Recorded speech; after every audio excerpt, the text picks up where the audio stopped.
So I'm so happy to be here, and I would like to say a huge thank you to Leah for sponsoring today's shiur for her beautiful daughter Tamar Esther. So this week is Parshat Shelach, an amazing parsha, famously known for the Chet HaMeraglim, also known for having the Mitzvah of Challah, which is one of the female mitzvahs, and we're going to tie those in together this week, Challah and the Meraglim, and see how. So we'll start off with Challah. Even though, just a quick overview of the Parsha. The Parsha begins with Hashem telling Moshe that Shlach lecha nashim, that the Jewish people asked to send spies to see how to scout, how to conquer Israel. And Hashem says, if you want to, you can send. And Moshe chooses 12 of the Nesiim, right? And Kalev and Yeshua are amongst them. And they're meant to go and see the best way to conquer Israel. And instead, they come back and say, we can't do it. And that's where, according to most Mefarshim, they failed. They were meant to see how to. And instead, they said, Eretz Yisrael is terrifying. The people are giants. The fruit is giant. They're in fortresses. There's no way we'll ever conquer them. And they infused the Jewish nation with fear, and they started crying and said, we don't want to go into Eretz Yisrael anymore. And because of that, they stayed in the Midbar for 40 more years. And this was only when they were about to enter Eretz Yisrael, it was only 1 year after Matan Torah. And had this not happened, we would have been in Eretz Yisrael and saved those 40 years of wandering. But obviously that wasn't Hashem's plan. Hashem's plan was different, and because of this chet, we wandered for 40 years, and that entire nation had to die out. Besides, anyone who was 20 and over during the time of the chet had to die for 40 years, and only then was the next generation able to enter Eretz Yisrael. So that's just a little bit of background. It happened. Another interesting anecdote is where this happened. I forget the exact date that they left. Anyone can help me out, but they came back on Tisha B'Av. It was the 40 days before Tisha B'Av that they went, and then when they all cried and said, we don't want to go into Eretz Yisrael, that was on Tisha B'Av. So Hashem famously said, according to the Medrash, that you cried for no reason, I'm going to give you something to cry about. And that is why Tisha B'Av, this 40 days, is a time of mourning. So after that, we have some of the mitzvahs of the karbanos and the mitzvahs of Bikurim when they come into Eretz Yisrael. And then we have the mitzvah that when you come into Eretz Yisrael, and you plant, and you're baking your bread, and you plant and you harvest your wheat, and you're making your bread, you have to take challah, a piece of challah to the Kohen, to rimu challah Hashem. Okay, on the second page, the third text, Bamidbar Tes Vav Yud Zayin to Chaf Aleph, this is the source for the mitzvah of challah. So we have Vayedaber Hashem al Moshe Lemar, Dabra b'nei Yisrael, v'amarta lehem, b'vo'achem el haaretz asher ani mevei etchem shama, when you arrive at the land that I am bringing you there, v'haya ba'achalchem milachem haaretz, and when it'll be when you eat from the bread of the earth, to rimu truma Hashem, you should take a truma for Hashem. This is the famous words, Reishis Arisa Seichem, the first of your Arisa, which means dough. Challah Tarimu Truma Ketrumas Goren Kain Tarimu, you should bring the amount of a Goren. Reishis Arisa Seichem, Titnu Lashem, from the first of your Arisa, Titnu Lashem Truma Lador Seichem. For all the generations, whenever we make Challah, from when we enter Eretz Yisrael, we begin to plant the land, we are obligated to take a piece and bring it for Hashem. So, interestingly enough, there is in the Medrash in Bereshis Rabbah, the first Bereshis Rabbah on Bereshis Bar Elokim in the Torah says, Bereshis, for three things the world was created, in the merit of three things. And we learn it, and they learn it from the word Rashis, from 3 times in the Torah that the word Torah uses the word Rashis. And the first thing the Medrash says is for Challah, that the world was created in the merit of Challah, because right here we see that Challah is called Rashis or Rashis Seichem, to hint to us that Bereshis, that for Rashis, for Challah, the world was created, and two other things as well. So we have to understand what is the connection between Challah being Challah seems to be something so small, one mitzvah that takes up 1 minute of our week, to being the entire purpose of Hashem creating the entire world. So that needs explanation. Of the other 2 times it says Rashis. But we also have another Medrash that tells us that after the mitzvah of Challah in this week's Parsha comes the mitzvah against idol worship, the warning against idol worship. And we learn, the Chachamim tell us, to teach us that one who does the mitzvah of Challah, it's as if he nullified idol worship from the world. And one who does not the mitzvah of Challah, it's as if he has sustained idol worship in this world. So that also begs for an explanation. Why does someone can be a very good Jew and not serve idols, but he doesn't do the mitzvah of Challah? He forgot, or he doesn't remember, or doesn't practice taking off a piece of Challah, and that makes him an idol worshiper. So where is the gravity in connecting such a seemingly small mitzvah to idol worship and to being the kiyum of the entire world? Kiki, are they talking about someone who bakes bread and doesn't take challah, or someone who doesn't break bread? Someone who bakes bread and doesn't fulfill the mitzvah of challah. Not someone doesn't bake bread, they're not obligated in the mitzvah of challah. So I want to preface this by on just the idea that challah is one of the three feminine mitzvahs. The mitzvahs that although everyone, any baker, woman or man, is obligated to take challah from the dough when they make it, it's a special mitzvah that was given as a gift to women in addition to the mitzvah of adlakat nerot, which also a man is obligated if a woman is not around, and the mitzvah of nida, which is a mitzvah especially given to women. This is hinted in the Rashi about Ha'ola Sarah Imo, that when Rivka entered the tent, the three mitzvahs of Sari Menu came back. And we learned that these are the mitzvahs of the mothers of Challah, the cloud representing Nida, and the candle staying lit of Lakas Nero. So these are, and the idea of what Challah is, we'll learn today and explore in the deeper sense of what Challah really is. Will help us understand why it's such a feminine, why it's specific, why it's feminine. If a man, many bakers are men, so why is it specifically baking challah a feminine idea? So obviously there's more to challah than just taking a piece off of the bread. Another thing to clarify is that we use the word challah to refer to all the bread on our Shabbos table, but when the Torah uses the word challah, it's only referring to the piece that we remove from the bread. The piece that we remove is called challah. The rest of it is called bread. So when you're baking dough or bread, but we just borrow that term challah and we call all of our Shabbos bread challah. But really, challah is just the piece that you take and give to the Kohen, and nowadays that we burn because we don't have a Kohen to give it to. So let's understand why challah is so important, that it's the reason that the world was, in its merit, the world was created. So there's a lot that goes into making bread. And the Marag, specifically when they were given this mitzvah, they're going through the shift of receiving bread from heaven, mana, which actually means min Hashem, mana, min Hashemayim, or min Hashem, bread that comes from heaven. And let's juxtapose that or contrast that with the effort that goes into making bread once they enter Eretz Yisrael. Once they enter Eretz Yisrael, they're going to have to prepare the land, plow the land, make the land fertile, find the seeds, plant the seeds, cultivate them, water them for a long time, then harvest them, and then finally grind the seeds, and then bake the bread and bring together all the ingredients, and only then do they finally have their bread, which is the opposite of how they experienced it in the Midbar. In the Midbar, they lived such a spiritual existence that it was obvious, mana min Hashem, that their bread was from Hashem. And the big mistake it's very easy to make when we do something out of our own effort, and specifically when you make bread, which requires so much effort in taking ground and planting and creating bread, is that the mistake that can happen is that the farmer or the person that made the bread, even someone who didn't go through all that process, even someone who just bought the flour from the store, and at least in Israel, to go to 7 stores to find the spelt challah at a normal price, and all that effort, and then you come home and you get the recipe and you make the bread and it's ready and it's fresh. It's very easy to feel like this is bread that I made, as opposed to man that falls from heaven and appears at my doorstep, and that's bread from Hashem, and this is my challah, this is my challah recipe, this is my challah dough. So it's very easy to fall into the trap of thinking and feeling that my accomplishments are my own. And challah represents not just someone who makes bread, because not all of us make challah, many of us do not. And it represents anything that we put a lot of effort into achieving. And it's not for no reason that bread is referred to as the staff of life very often, because bread represents all of material sustenance and all of life's material nourishment. And it's also why many places you refer to money as dough. What is the connection between money and dough? Because money is needed primarily to supply dough to have bread to eat, because that's one of the fundamental things we need to eat. It's also why in America we often say the person who makes the money in the house is the breadwinner. They're not making bread. If they're not a baker, why are they called a breadwinner? Because they're bringing the bread home, because bread refers to all of this basic sustenance that we need.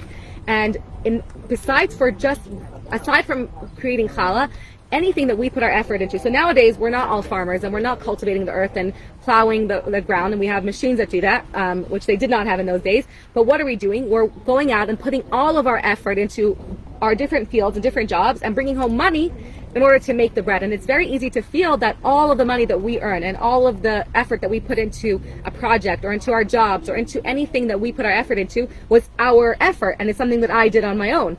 And we learned that no, this is actually, it's not your effort, it's not your accomplishment that made it work, and it's actually completely Hashem's bracha and Hashem's word that made it happen, because somebody could plow and put tons of effort into growing something and nothing will grow, and someone else could put almost no effort and be blessed with a tremendous amount of success. We can put so much effort into a job and see no success, and we can put almost no effort and something just falls into our lap from Hashem and someone can win the lottery. So the actual success and whether something is whether you bring home a lot of money and whether you're successful has nothing to do with how much effort you put into. It has to do with Hashem's word only. The only difference is that in the Midbar it was obvious because there was man from Hashem. It was very obvious to see that everything is min Hashem because it fell from the heavens, And once we enter the world of reality, into Eretz Yisrael, and to the world that we live in now, it is very concealed, and it's purposely concealed in the way that we feel that everything is our own effort. It feels like we are putting in all the effort, and that success is our own effort, and also the failures.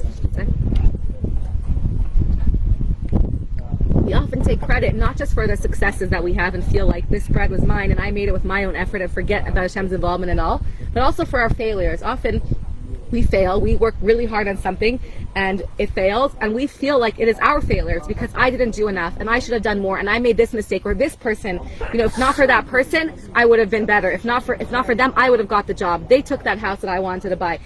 We so often place failures on other people rather than Hashem. And we learn in Chassidut from the Baal Shem Tov and the Alter Rebbe that this is the essence of what Avodah Zarah is. And that's why keeping the mitzvah of Challah as right before the mitzvah of Avodah Zarah, the juxtaposition of Challah and Avodah Zarah is because really what Avodah Zarah is not the old-fashioned person bowing down to an idol made of stone. What Avodah Zarah is attributing power to anything other than Hashem. So in those days it was attributing power to something made of stone.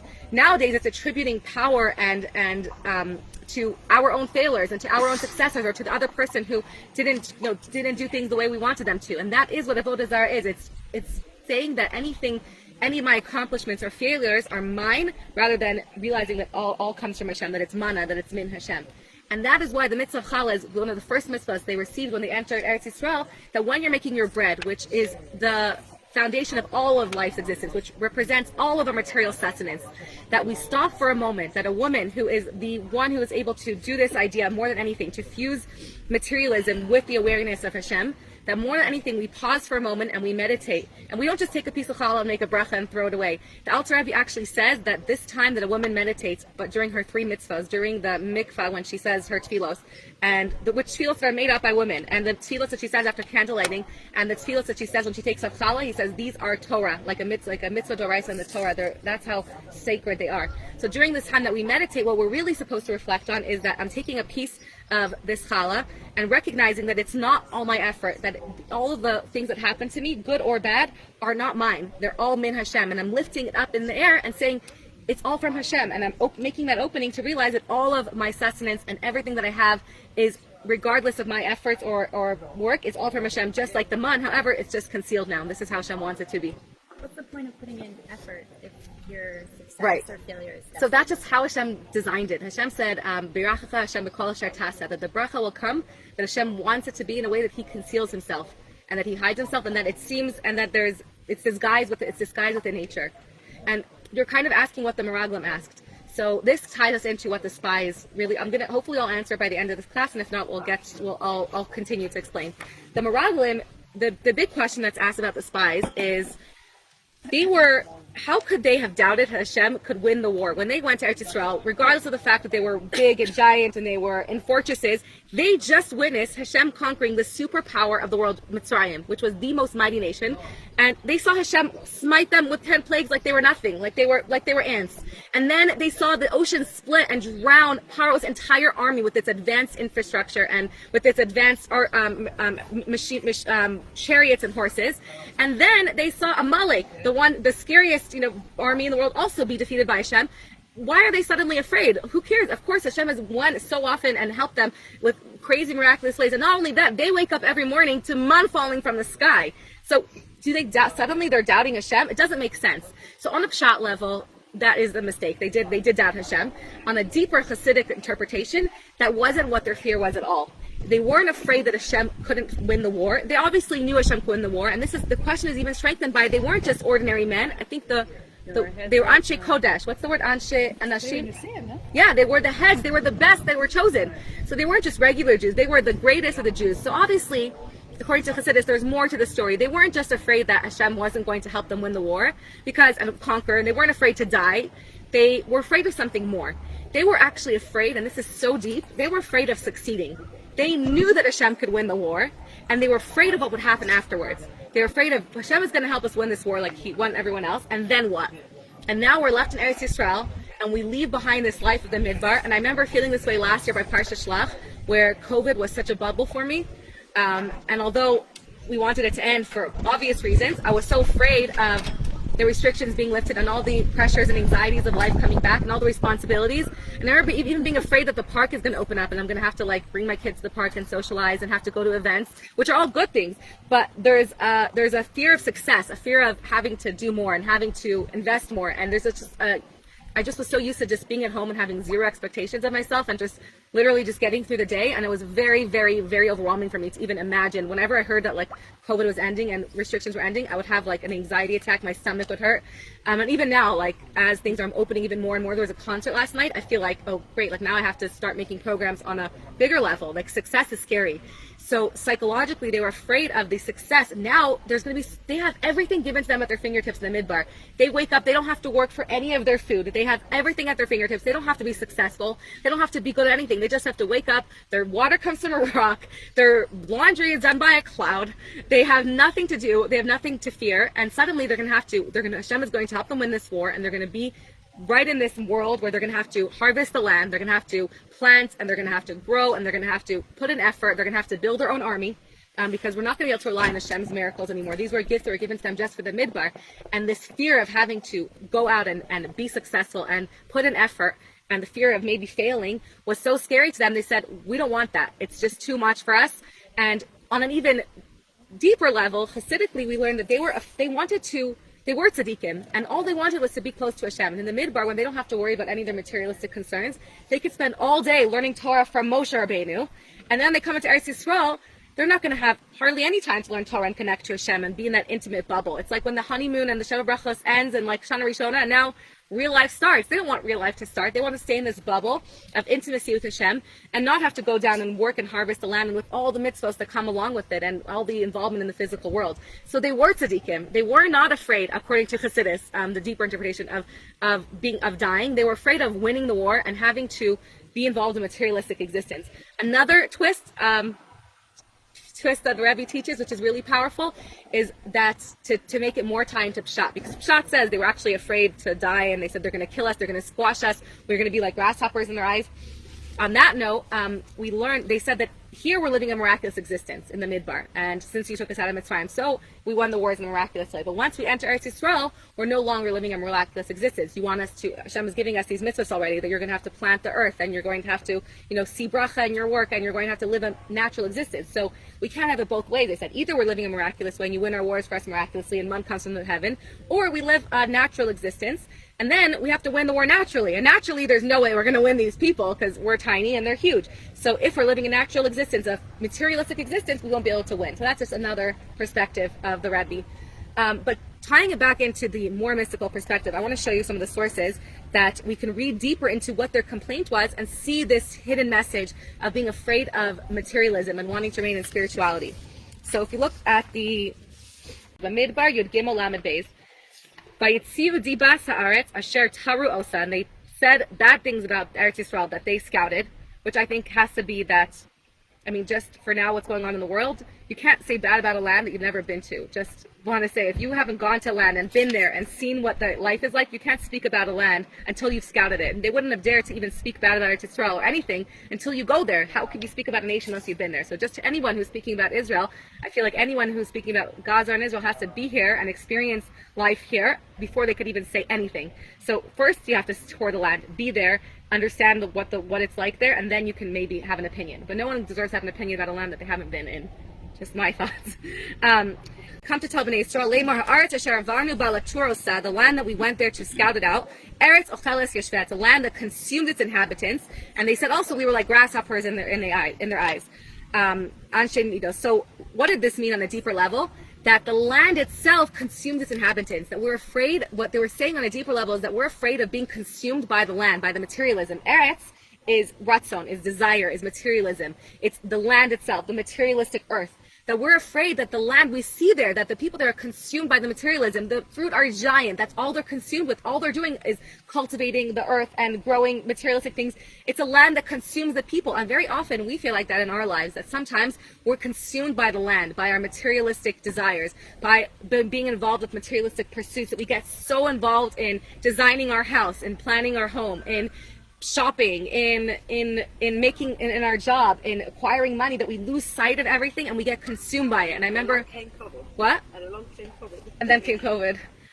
it really feels that way to me sometimes. Before I made the move to Israel, that I was completely consumed by there is so much materialism. And I was just in New York for 2 weeks, and in New York, I was in America for a month, and I literally felt like I was drowning in the amount of options of materialism.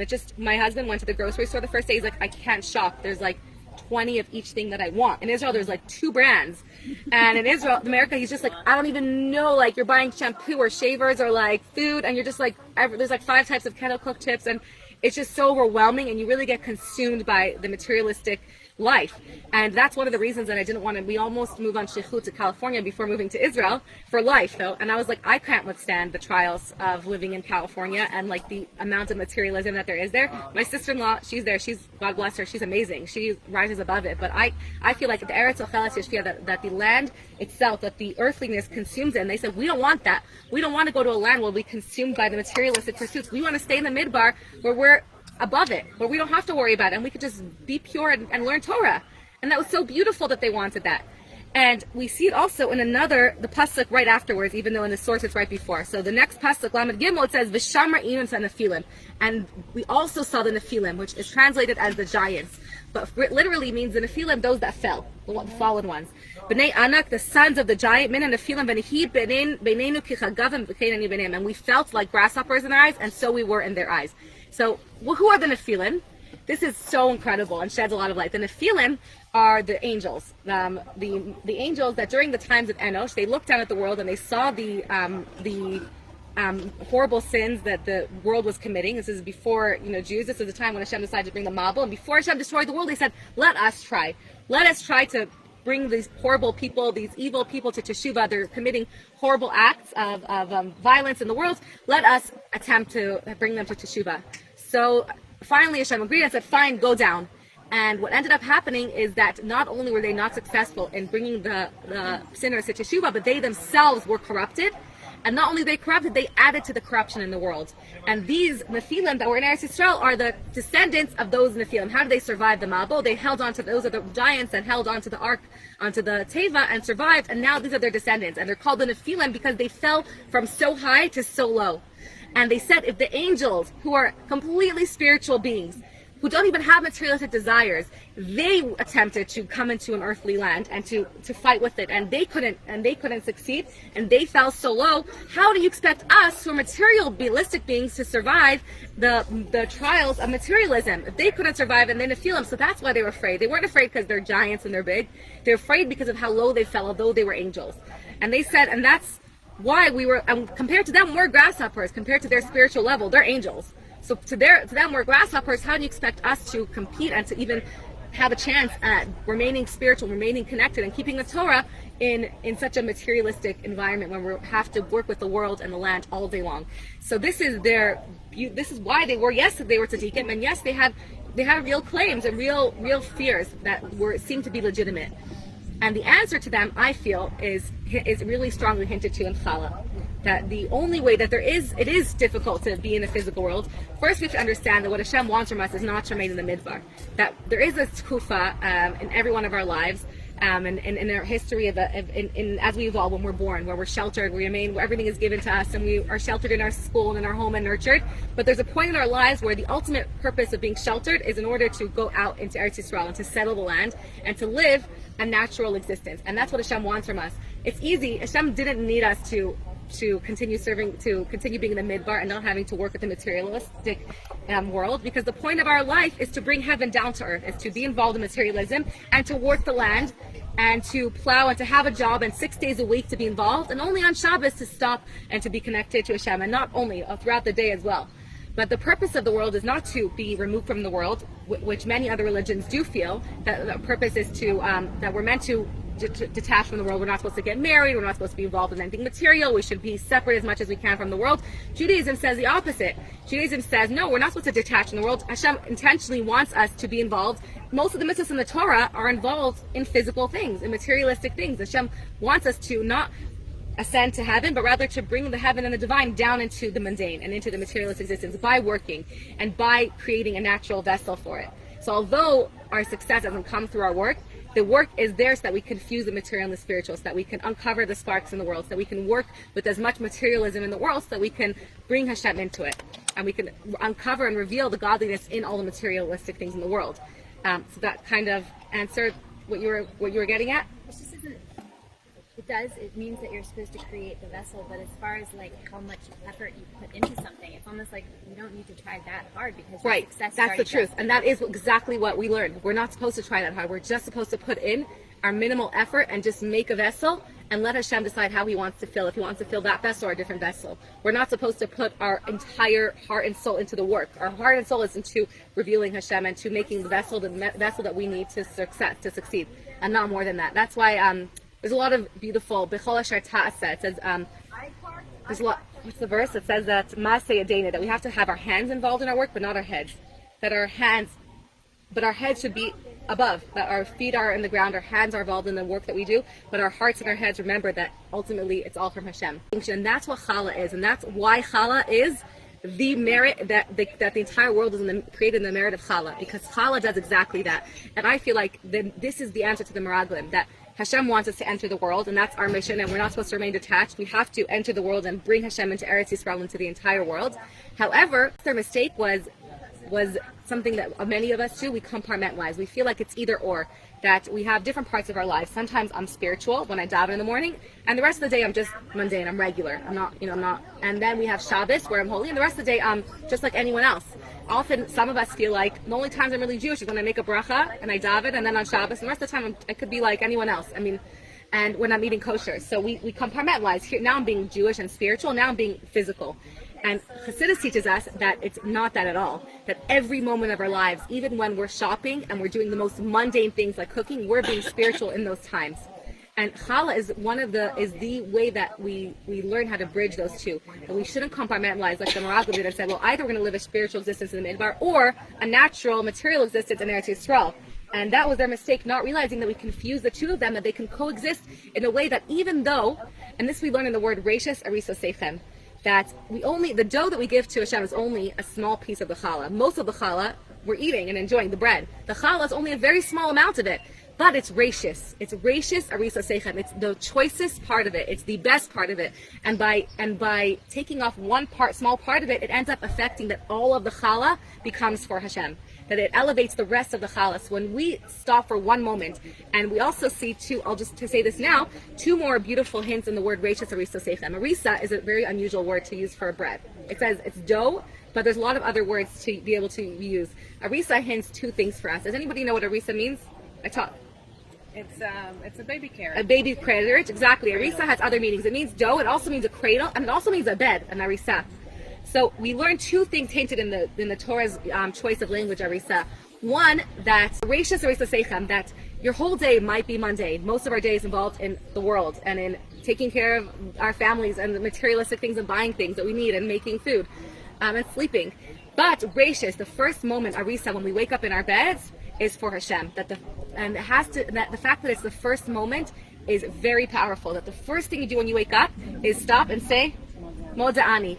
It's being cognizant that everything is from Hashem, that my entire day, anything that happens to me today, my successes or my failures, is all decided by Hashem. If someone does this to me or doesn't do this for me, it doesn't matter. Hashem has decided all of it. And it's being moda, and it's recognizing I woke up today because Hashem wanted me to wake up, because I have something that I need to do today, some mission. I might not be aware of it, it might be home all day, but there's some purpose that I need to have in my day. And when our day starts off like that, although it's just a small part of it, it's the reishis, it's the first thing you do when you wake up. So there is a way to bring the idea of challah, of taking one piece and lifting it up and recognizing that all of it's from Hashem, even if you're not making bread.